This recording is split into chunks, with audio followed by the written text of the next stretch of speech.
이 시간 우리에게 주시는 하나님의 말씀 사사기 10장 1절에서 9절까지 말씀입니다. 구약성경 379쪽입니다. 아비멜렉의 뒤를 이어서 이스라엘 사람 고도의 손자 부하의 아들 몰라가 일어나서 이스라엘을 구원하니라. 그가 에브라임 산지 3일에 거주하면서 이스라엘의 사사가 된 지 23년 만에 죽음에 3일에 장사되었더라. 그 후에 길앗 사람 야일이 일어나서 22년 동안 이스라엘의 사사가 되니라. 그에게 아들 30명이 있어 어린 나귀 30을 갖고 성읍 30을 가졌는데 그 성읍들은 길앗 땅에 있고 오늘까지 하본 야일이라 부르더라. 야일이 죽음에 가몬에 장사되었더라. 이스라엘 자손이 다시 여호와의 목전에 악을 행하여 바알들과 아스타롯과 아람의 신들과 시돈의 신들과 모압의 신들과 암몬 자손의 신들과 블레셋 사람들의 신들을 섬기고 여호와를 버리고 그를 섬기지 아니하므로 여호와께서 이스라엘에게 진노하사 블레셋 사람들의 손과 암몬 자손의 손에 그들을 하시매 그 해 그들이 요단강 저쪽 길르앗에 있는 아모리 족속의 땅에 있는 모든 이스라엘 자손을 쳤으며 18해 동안 억압하였더라. 암몬 자손이 또 요단을 건너서 유다와 베냐민과 에브라임 족속과 싸움으로 이스라엘의 본고가 심하였더라. 아멘. 샬롬, 주님의 평강이 함께하기를 소원합니다. 아멘. 폭군 아비멜렉의 시대가 어찌어찌 지나갑니다. 아비멜렉 후에 일어난 또 다른 사사들이 있죠. 돌라, 야일, 이름도 참 어려운 이름들인데 돌라, 야일. 하나님께서 또 다른 사사들을 세우신 것이죠. 폭군 아비멜렉의 시대가 지나가고 또 다른 사사를 세워서 이스라엘을 고통 가운데서 건지시고 인도하시고 돌라와 야일이 통치하던 시대를 봅니다. 총 몇 년인가? 45년이. 이때 사회는 어느 정도 안정을 누립니다. 그런데 이스라엘은 평화의 때 더욱 악을 행합니다. 위기를 초래합니다. 겉으로는 평화로웠습니다. 그런데 실상은 참 평화가 있지 않습니다. 마치 엔샬롬 교향곡을 노래하는 듯 보입니다. 엔샬롬, 샬롬은 우리가 많이 들어봤죠. 엔샬롬이 무슨 뜻일까요? 샬롬은 평안, 평화 그런 뜻이죠. 엔샬롬은 부정적 두어가 붙은 것인데 그래서 평안 없음, 평화 없음 그런 뜻입니다. 하나님께서는 이스라엘을 구원하기 위해서 2명의 사사를 세우십니다. 돌라, 야일인데 돌라는 이스라엘의 사사가 된 지 23년 만에 죽게 됩니다. 2절 말씀입니다. 이스라엘의 사사가 된 지 23년 만에 죽음에 3일에 장사되었더라. 이스라엘의 사사가 된 지 몇 년 만에 죽었어요? 23년. 그러니까 몇 년 동안 다스린 겁니다. 23년 동안은 사사가 된 지 23년 만에 죽었으니까 23년 동안 다스렸던 겁니다. 돌라는 23년 동안 외적인 어떤 위협으로부터 이스라엘을 안전하게 23년을 지켜냈죠. 돌라가 죽은 후에는 또 다른 사사를 하나님 세우셨어요. 야일입니다. 3절 말씀입니다. 그 후에 길앗 사람 야일이 일어나서 22년 동안 이스라엘의 사사가 되니라. 몇 년 동안 이스라엘의 사사가 되었다고 말씀하죠? 22년 동안. 야일은 22년간을 이스라엘을 사사로서 다스리고 평안을 유지했습니다. 돌라가 23년, 또 야일이 22년.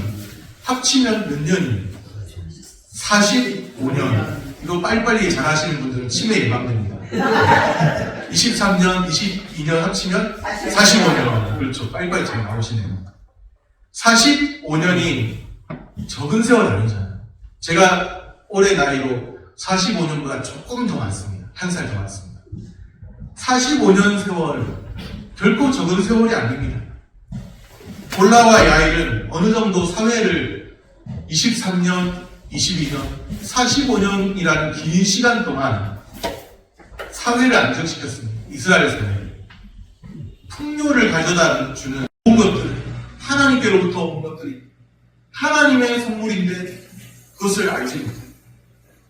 내가 누려왔던 모든 것이 은혜의 힘을 깨달아야 합니다. 하나님의 은혜를 잊지 말고 감사하며 사시기를 바랍니다. 조금 살만하면 죄를 짓죠. 또다시 악을 행합니다. 그 기록이 오늘 나와요. 6절 말씀입니다. 우리 6절 말씀 같이 한번 읽겠습니다. 이스라엘 자손이 다시 여호와의 목전에 악을 행하여 바알들과 아스타롯과 아람의 신들과 시돈의 신들과 모압의 신들과 암몬 자손의 신들과 블레셋 사람들의 신들을 섬기고 여호와를 버리고 그를 섬기지 아니하므로. 여기에 분명하게 나오죠. 다른 신들을 섬깁니다. 그런데 여호와를 버리고 그를 섬기지 아니하므로. 하나님은 잊어버립니다. 다른 신들을 다 섬기면서 하나님은 잊어버립니다. 온갖 종류의 우상을 섬기죠. 여호와의 목전에 악을 행하여 바알들, 아스다롯, 아람의 신들, 시돈의 신들, 모압의 신들, 암몬 자손의 신들, 블레셋 사람의 신들, 얼마나 많은 신들을 섬겨요. 그런데 여호와를 버리고 여호와를 섬기지 아니합니다. 온갖 종류의 우상을 섬기면서 여호와의 목전에 악을 행합니다. 하나님을 잊어버립니다. 여호와를 버렸다고 표현합니다. 그들이 정말 하나님에 대한 어떤 신앙을 다 저버렸는가? 그렇지도 않아요. 하나님도 섬기고 또 다른 세상의 신들도 섬기고 혼합주의적인 방식으로 섬기고 제사를 아예 제사드린 것도 다 까먹었다. 아닙니다. 그들도 나름 예배도 드리고 하면서 하나님도 섬기고 또 다른 신들도 섬기고 혼합주의적인 방식으로 사는 겁니다. 그런데 하나님께서는 그렇게 신앙생활하는 것을 여호와를 버렸다는 그렇게 말씀하고 있는 거예요. 이들이 또 조만간에 힘든 상황이 되면 또 조만간에 아유 하나님 살려주세요 이렇게 나옵니다. 그럼 이 다 버린 게 아닙니다. 하나님도 섬기고 세상의 좋은 것들도 모아보는 것들도 섬기고. 그런데 하나님께서는 여호와를 버렸다. 여호와 신앙, 순전한 신앙을 버렸다. 우리 식으로 표현하면 하나님 중심 신앙, 순전한 하나님 중심 신앙을 버렸다. 여호와의 신앙을 버렸다. 하나님 중심 신앙을 버렸다. 여호와께로 돌아가자. 많은 선지자들은 그랬죠. 또 여호와께로 돌아가야 한다고 사사들도 분명히 가르쳤을 텐데 여호와께로 돌아가지 않겠습니다. 경제는 풍요롭고 안정적인지 모르고 그런데 그것도 사실은 하나님이 주신 거였어요. 그런데 하나님을 잊어버렸어요. 하나님을 잊어버리고 사사기에 반복되는 악순환의 패턴이 또다시 나타나는 거죠. 하나님께서 가만 두시겠습니다. 하나님을 잊어버리고 떠나갈 때 우리는 하나님을 떠나가도 아무런 문제 없는 것처럼 살지만 하나님 우리를 떠나보내실 때 가만히 두시겠습니다. 너는 나를 결코 못 떠나. 그러시면서 뭔가 또다시 돌아올 수 있도록 하나님께서 예비해 주신 것들이 있는 거죠. 여호와를 버리매 하나님께서 징계하시고 진노하십니다. 여호와의 진노가 어떻게 나타났나요? 이스라엘 자손을 불의한 자들 그들의 손에 넘겨주시는 것으로 나타났습니다. 7절 말씀입니다. 7절 말씀 같이 한번 다시 보겠습니다. 여호와께서 이스라엘에게 진노하사 블레셋 사람들의 손과 암몬 자손의 손에 그들을 하시매. 참 신기하다는 생각 안 드십니까? 분명히 여호와를 버리고 다른 신들을 섬겼잖아요. 그 중에는 블레셋 사람들의 신도 있었고 또 암몬 자손의 신들도 있었습니다. 그런데 블레셋 사람들의 신도 섬기고 암몬 자손의 신도 섬기면 그 신들이 자기들을 보호해주고 돌봐주면 얼마나 좋아요. 그런데 하나님께서는 블레셋 사람들의 손에, 암몬 자손의 손에 그들을, 이스라엘을 넘겨주셨다는 거예요. 그런 일들이 나타나고 있습니다. 블레셋 사람들의 손에, 암몬 자손의 손에 넘겨주셨어요. 그 결과로 벌어지는 일이 무슨 일들이 생길까요? 8절 끝에 보면 18해 동안 억압다. 18년을 이제 다시 평온의 시기가 지나고 18년을 또다시 억압을 받게 됩니다. 9절 끝에 보면 이스라엘의 곤고가 심하였더라. 억압을 당하고 곤고가 심하게 되는 상황이 다시 발생합니다. 이렇게 억압당하고 곤고가 심해지는 것을 하나님께서 자신을 잊어버리고 떠나갈 때 너는 결코 나를 떠날 수 없는 백성이다. 그러시면서 돌아오라는 신호로 적들에게 붙여주시고 넘겨주시고 억압당하게 하시고 심한 공고를 겪게 하십니다. 그래서 누가 생각나냐? 다시금 블레셋 사람들에게 빌어봐야, 블레셋 사람의 신들에게 빌어봐야 소용없더라. 암몬 자손의 신들을 섬겨봐야 소용없더라. 그래서 누구에게 다시금 빌고 의지하게 만드십니다. 하나님께 그렇게 의지하게 다루시는 거예요. 하나님의 다루시는 손길이 보이셔야 하는 거예요. 하나님이 지금도 우리 가운데 역사하고 계시죠. 우리 믿는 자들은 하나님의 지금도 우리 가운데 역사하심을, 일하고 계심을 믿는 사람들이죠. 네. 그런데 하나님의 그 일하심이 보여야 하는 거예요.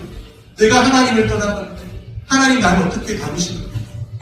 내가 하나님을 경배할 때 하나님이 내 길을 어떻게 열어주시는가? 우리가 보아야 돼요. 우리 육안의 눈으로 보입니까? 안 보이죠? 하나님 일하심이 보이시는 분 손 들어보세요. 하나님 일하심은 눈으로 보고 육안의 눈으로 보는 게 아니에요. 믿음의 눈으로 봐야 돼요. 하나님이 지금도 일하신 건 맞죠? 하나님 지금도 우리 가운데 일하시죠. 믿음의 눈으로 바라봐야 돼요. 하나님이 지금도 나를 다루고 계시는 거예요. 지금까지 우리의 삶을 인도하시고 지금도 우리의 길을 열어주시고 지금도 우리에게 하나님께로 다시금 가까이 와서 내게로 와서 같이 살자고 더불어 살자고 말씀하십니다. 하나님의 다루시는 손길을 바라봐야 합니다. 지금까지 인도하신 하나님, 에베네셀의 하나님, 우리를 여기까지 도우십니다. 그러면서 하나님의 인도하심도 보아야 합니다. 그런데 이스라엘은 하나님을 떠나간 결과 억압을 당하고 심한 공고에 떨어졌습니다. 18년 동안 억압을 당하고 심한 공고함을 겪고 있습니다. 평화가 어디 사사기를 보세요. 계속해서 반복되는 악순환이 있고 평화가 잠깐 있었지만 또 적들에게 떨어지고 그럴 때가 많죠. 평화가 어디 주위를 둘러보면 평화 없어요. 사사기 기록자는 엔샬롬 교향곡을 노래하고 있습니다. 평안입니다. 하나님을 떠나갔기 때문에 평안이 없고 평안이 없고 평화가 없습니다. 주위를 둘러보고 하나님을 떠나가서 살 때 평안이 없고 평화가 없습니다. 주어지는 평안함이 있다면 하나님께서 주신 것이요 주어지는 평안함이 있다면 감사의 제목입니다. 언제나 감사하면서 참된 평안, 하나님과 함께하는 주님이 주시는 참된 평안을 누리며 사시기를 바랍니다. 말씀을 정리합니다. 누리는 모든 것, 우리가 현재 누리고 있는 모든 좋은 것들을 하나님께서 주신 뭐다? 선물. 하나님께로부터 온 선물입니다. 내 아내, 내 남편, 내 자녀, 내 모든 것, 누리고 있는 모든 좋은 것들이 있다면 하나님께서 주신 선물입니다. 주어지는 평안함이 있다면 주위를 둘러봐도 다른 데서 평안을 찾을 수가 없는데 주어지는 평안함이 있다면 감사의 제목입니다. 날마다 주님 주시는 평안과 감사를 누리며 사시기를 축복합니다. 기도하겠습니다.